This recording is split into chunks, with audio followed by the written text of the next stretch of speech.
तो हमको क्वेश्चन दिया गया है 10 8 बिट नंबर्स दिए गए हैं किसी मेमोरी लोकेशन पे, और उसको हमें डिसेंडिंग ऑर्डर में अरेंज करना है। तो हमको डिसेंडिंग ऑर्डर में अरेंज करना है। डिसेंडिंग ऑर्डर में अरेंज करने के लिए हम क्या एल्गोरिदम लगाएंगे, तो मान लो ये 10 डेटा बाइट रखी है, तो इसको हम सी प्रोग्रामिंग में 10 एरे की तरह समझ सकते हैं। मान लो 7 8 6 5 4 2 8 9 और 10 ऐसे लिखा हुआ है। फिर हम क्या करेंगे इसमें, अगर हमें इसको सॉर्टिंग करनी है, हम चाहते हैं डिसेंडिंग ऑर्डर करना, ठीक। तो डिसेंडिंग ऑर्डर के लिए हम क्या चाहते हैं, डिसेंडिंग ऑर्डर में जो मैक्सिमम वैल्यू होती है वो यहाँ पे होती है। तो हम एक बार अपना लूप चलाएंगे और चेक करेंगे कि इसमें स्मॉलेस्ट नंबर कौन सा है, ग्रेटेस्ट नंबर कौन सा है। ग्रेटेस्ट नंबर हमारा क्या है, 10 है। तो 10 को पहले वाली पोजीशन से स्वैप कर देंगे, ठीक। 10 यहाँ आ गया, 8 6 5 4 2 8 9 और स्वैप होके यहाँ 7 आ गया। अब दूसरे केस में यहाँ ये फिक्स हो गया। इसके बाद यहाँ से यहाँ तक सिलेक्शन करेंगे, यहाँ से यहाँ तक लूप चलाएंगे और फिर उसकी जो मैक्सिमम वैल्यू होगी उसको आगे रख देंगे, 9 और 6 5 4 2 8 और यहाँ स्वैप हो गया 8, ठीक। अब 9 फिक्स हो गया। ऐसे ही यही काम अब हमको क्या करना है, असेंबली लैंग्वेज में करना है। तो उसके लिए हम लोग क्या करेंगे, सबसे पहले मान लो हमारा डेटा दिया गया है LXI H। हमारा जो डेटा रखा हुआ है, मान लो हम इसको पॉइंट कर लेते हैं डी रजिस्टर में, LXI D 2100H, ठीक। अब हमारे पास 10 डेटा बाइट्स ऑफ एरे हैं जो कि शुरू कहाँ से हो रही हैं, 2100 से। अब हम क्या कर रहे हैं, इसके लिए LXI D 2100H और दूसरा ले लेंगे। 2 बार हमें चेकिंग करनी है, एक बाहर से, एक प्रोग्राम जो लूप को कंट्रोल कर रहा है स्वैपिंग, और दूसरा क्या कर रहा है, दूसरा एरे को लोकेशन बदल रहा है। देखो LXI H 2101H, ठीक। यानी एक 2101 पे पॉइंट कर रहा है, एक यहाँ एक यहाँ। अब ये वाला हमने यहाँ लोड कर लिया है LXI D में, और फिर हम लिख रहे हैं, चलो LDAX D। इससे क्या होगा, जो D का डेटा है वो एक्यूमुलेटर में आ जाएगा, यानी 2100 पे जो डेटा है ये चला जाएगा एक्यूमुलेटर में, ठीक। उसके बाद हम करेंगे CMPM, compare with memory data.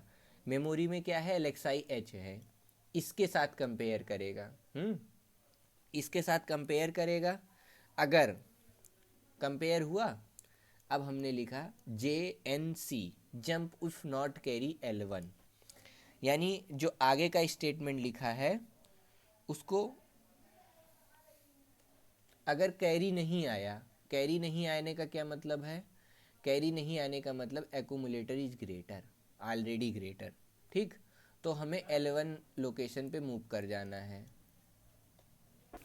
अब हमने क्या किया है, L1 पे हम चले गए, यानी अगर हमने जंप क्यों, यहाँ से हमने जंप कराया, कब कराया, अगर कैरी नहीं आई। कैरी कब नहीं आएगी, M-R होगा, मतलब सॉरी A-M होगा। CMPM का मतलब होता है एक्यूमुलेटर में जो डेटा रखा है उसको मेमोरी में डेटा से घटा दिया। अगर कैरी आई है तो इसका मतलब है, कैरी नहीं एक्चुअली बोरो आएगा, बोरो आया है तो मतलब नंबर क्या है, लेस देन है। लेकिन अगर नंबर ग्रेटर देन है तो हमें कोई चिंता नहीं है, यानी ऑलरेडी सॉर्टेड है। तो हम भाग के यहाँ चले गए, यहाँ चले गए तो हमने INX H किया, यानी नेक्स्ट लोकेशन पे चले गए, ठीक। लूप को इंक्रीज कर दिया, फिर मूव किया, मूव A, L, ठीक है।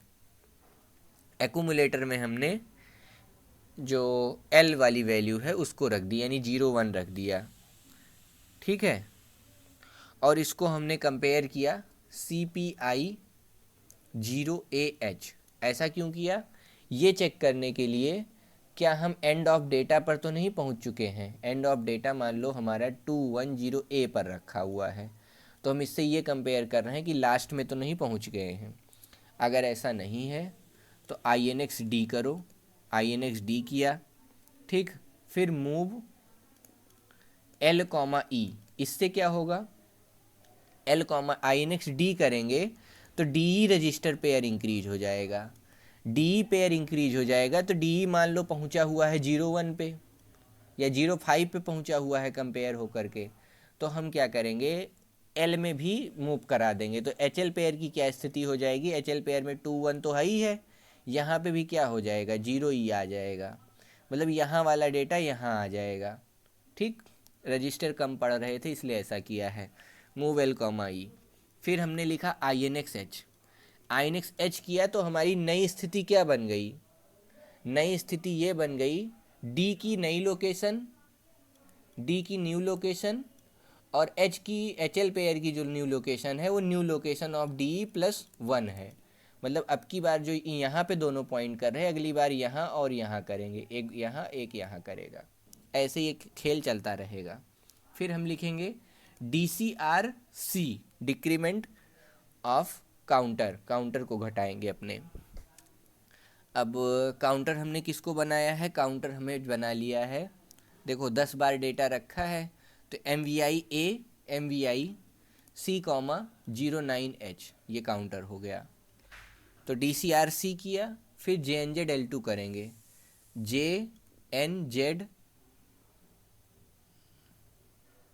एल 2, 1 मिनट इरेजर,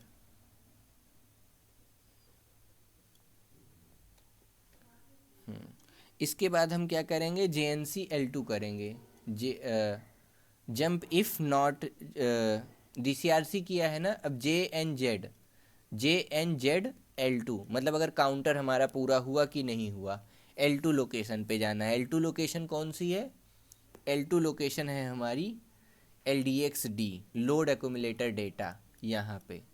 ठीक, 2 लूप चल रहे हैं, एक लूप हमारा सर्च कर रहा है, ठीक है, फिर यहाँ पे हम स्वैपिंग कर रहे हैं। अब यहाँ इतने में स्वैप कर रहे हैं, क्या स्वैप कर रहे हैं, इनको और इनको, इनको और इनको, मैक्सिमम मिनिमम को स्वैप कर रहे हैं, देखो पहले वाले को मैक्सिमम डेटा से। तो अब यहाँ स्वैपिंग करेंगे, स्वैपिंग कैसे करेंगे, कैरी आ गई मान लो, तो कैरी के आगे अभी हमने नहीं लिखा था, अब लिखता हूँ, कैरी आ गई तो हमने लिखा मूव बी कॉमा एम, ठीक, एम में जो डेटा है उसको बी पे ले आया, ठीक, उसके बाद मूव एम कॉमा ए, यानी एम मेमोरी का डेटा बी पे आ गया, यानी एच जहाँ पर पहुँचा हुआ है जो हाईएस्ट नंबर है, मान लो 9 पे पहुँचा हुआ है, ठीक, तो 9 वाला डेटा रजिस्टर बी में आ गया। और जो एक्यूमुलेटर में डेटा था, यानी जिससे कंपैरिजन चल रहा था, कंपैरिजन डी से चल रहा था एक्यूमुलेटर वाले डेटा से, तो जिससे कंपैरिजन चल रहा था वो डेटा हमारा एम में आ जाएगा। और फिर हम लिखेंगे मूव ए कॉमा बी, अब एक्यूमुलेटर में बी वाला रजिस्टर आ गया, मतलब ये इसमें ये कितना हो गया, यहाँ हो गई स्वैपिंग, ठीक, स्वैपिंग करने के बाद, फिर स्वैपिंग करने के बाद store accumulator data eight D, stacks D किया, तो यानी जो एक्यूमुलेटर वाला डेटा है वो डी की लोकेशन पर, यानी कि यहाँ पर सेव हो गया। अब ऐसे ये यहाँ लिखेंगे हाल्ट, ये प्रोग्राम ऐसे चलता रहेगा चलता रहेगा। ये अभी हमने डिसेंडिंग ऑर्डर के लिए बनाया। असेंडिंग ऑर्डर के लिए क्या चेंजेस होंगे इसमें, अच्छा अगर हमें असेंडिंग करना है तो ये तो अभी हमने डिसेंडिंग का प्रोग्राम लिखा, ठीक है, यही एल्गोरिथम।